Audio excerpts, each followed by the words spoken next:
हिमाचल प्रदेश में कांग्रेस कार्यकारिणी को भंग हुए 3 महीने से ज्यादा का समय हो गया है, लेकिन नई कार्यकारिणी के गठन में अब तक देरी हो रही है, जिसको लेकर कांग्रेस प्रदेश अध्यक्ष प्रतिभा सिंह ने कहा कि वे जल्द ही दिल्ली जाकर नवनियुक्त कांग्रेस प्रदेश प्रभारी रजनी पाटिल से मुलाकात करेंगी और कार्यकारिणी के गठन की प्रक्रिया को तेज करने का अनुरोध करेंगी। शिमला में पत्रकारों से बातचीत के दौरान प्रतिभा सिंह ने कहा कि संभावित पदाधिकारियों की लिस्ट तैयार कर दी गई है, इसे प्रदेश प्रभारी को सौंपा जाएगा। प्रतिभा सिंह ने कहा कि नई कार्यकारिणी का गठन जल्द से जल्द होना जरूरी है, क्योंकि प्रदेश में पंचायत चुनाव भी नजदीक है। जमीनी स्तर पर संगठन को मजबूत करने के लिए ये अहम कदम होगा। उन्होंने कहा कि जिन कांग्रेस कार्यकर्ताओं ने सरकार बनाने में दिन रात मेहनत की, उन्हें सरकार में उचित दायित्व मिलना चाहिए। इसके लिए वे मुख्यमंत्री से भी कई बार आग्रह कर चुकी है। इस कार्य में काम कर रहे हैं और हमने सारी लिस्टें अपनी तरफ से बना दी है। अब देर इस बात की है कि मैं जाकर स्वयं प्रभारी से मिलूंगी, उनसे सारी वार्तालाप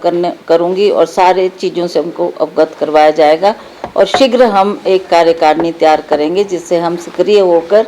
पार्टी के लिए काम करना शुरू करें। अभी तो वो गई हैं और उन्होंने कहा मैं शिवरात्रि के बाद आऊँगी,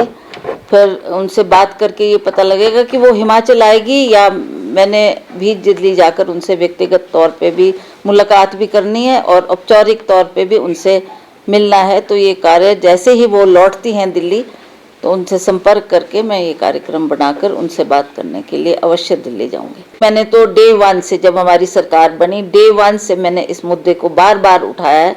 सुक्खू जी से भी कई बार ये निवेदन किया है कि अब सरकार हमारी बन गई, हमारे लोगों ने जिन्होंने रात दिन पार्टी के लिए काम किया है उनको एडजस्टमेंट कहीं ना कहीं होनी चाहिए। ये बात मैंने उस वक्त भी की है और बार बार जब मैं उनसे मिलती हूँ तब भी मैं उनसे यही बात करती हूँ कि आप खुद भी संगठन में रहे हैं, आप जानते हैं कि किस तरीके से हमारे संगठन के लोग पार्टी को सत्ता में लाने के लिए काम करते हैं। जब भी उनको आदेश दिया जाता है वो फील्ड में जाकर पार्टी की मजबूती के लिए दिन रात करते हैं। तो ऐसे लोगों को नज़रअंदाज ना करें, उनको भी कहीं ना कहीं रिवॉर्ड मिलना चाहिए, उनको भी उनका जो उन्होंने काम किया है उसका फल उनको अवश्य देने की कृपा करें। और हम भी चाहेंगे कि जिनकी एडजस्टमेंट्स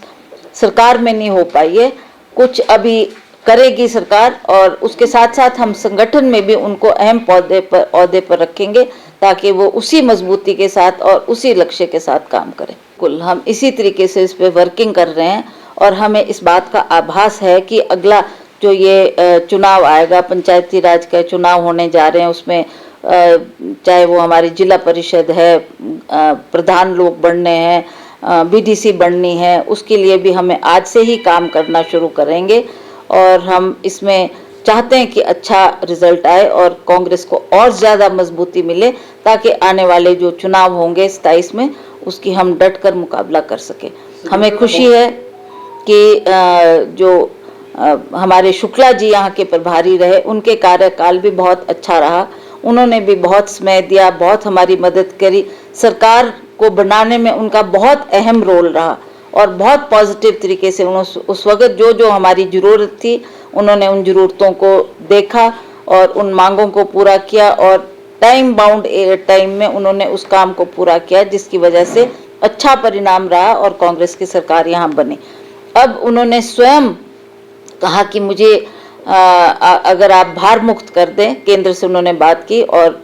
हमारी नई जो प्रभारी लगाई हैं रजनी पाटिल जी, वो पहले भी हमारे यहाँ पर प्रभारी रही हैं, वो भली भांति हिमाचल प्रदेश को जानती है, सभी कार्यकर्ताओं से उनकी पहचान भी है और हमें बहुत उम्मीद है कि वो एक महिला होने के नाते भी जिस तरीके से काम करती आई हैं, अब भी वो सहानुभूति तरीके से सभी लोगों के जो गिले शिकवे हैं, नाराज़गी है, उसको दूर करने में भरसक प्रयास करेगी और हम लोग मिलजुल कर इस काम को करेंगे ताकि अगले चुनाव के लिए हम अच्छा प्रदर्शन दे सकें और अच्छी तरीके से परफॉर्मेंस करें। जहाँ तक संगठन की बात है, संगठन को मजबूत करने की बहुत ज़्यादा ज़रूरत है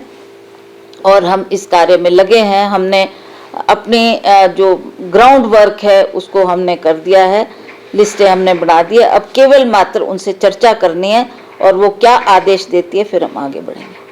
देखिए, बिट्टू जी आए हैं पर उन्होंने जो आंकड़े पेश किए वो सही आंकड़े नहीं थे, ना उन्होंने उस पर होमवर्क किया है, ना सही तरह से उसकी जानकारी हासिल की है और यहाँ आकर उन्होंने जो कहा है उसकी कॉन्ट्रडिक्शन कल हमारी पार्टी की तरफ से हुई, हमारे मंत्री ने उस पर जवाब दिया है और सारी सही बात लोगों के सामने रखी है। ये अच्छी बात है कि एक महिला को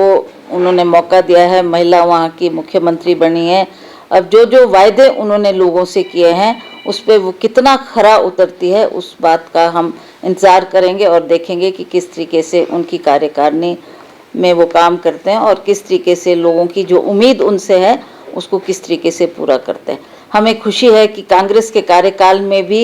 शीला दीक्षित जी बहुत लंबे अरसे तक दिल्ली की मुख्यमंत्री रही और जो उन्होंने काम उस वक़्त किया है वो आज भी लोग उसको याद करते हैं और लोग अप्रिशिएट करते हैं कि उनके कार्यकाल में दिल्ली की बहुत ज़्यादा डेवलपमेंट हुई, चाहे फ्लाईओवर्स बने, चाहे सड़कें हुई, चाहे और डेवलपमेंट के काम थे। जो जो उन्होंने वायदा उस वक़्त किया उसको पूरा उन्होंने किया है। इसके लिए हमें खुशी है कि उनका कार्यकाल आज भी लोग याद रखते हैं। अब हालात के मुताबिक अब नई दिल्ली को महिला मुख्यमंत्री भी मिली है, तो हमें आशा है कि वो भी लोगों की आशाओं के मुताबिक खरा उतरेगी। की पॉलिसी है, let's see how it works out. Implement कब तक होती है फिर उस पर हम भी सोच करेंगे, उस पर हम आगे हमने क्या कदम उठाना है और क्या विचार रखने हैं, that is we have yet to see. Bureau report, channel 9 Shimla.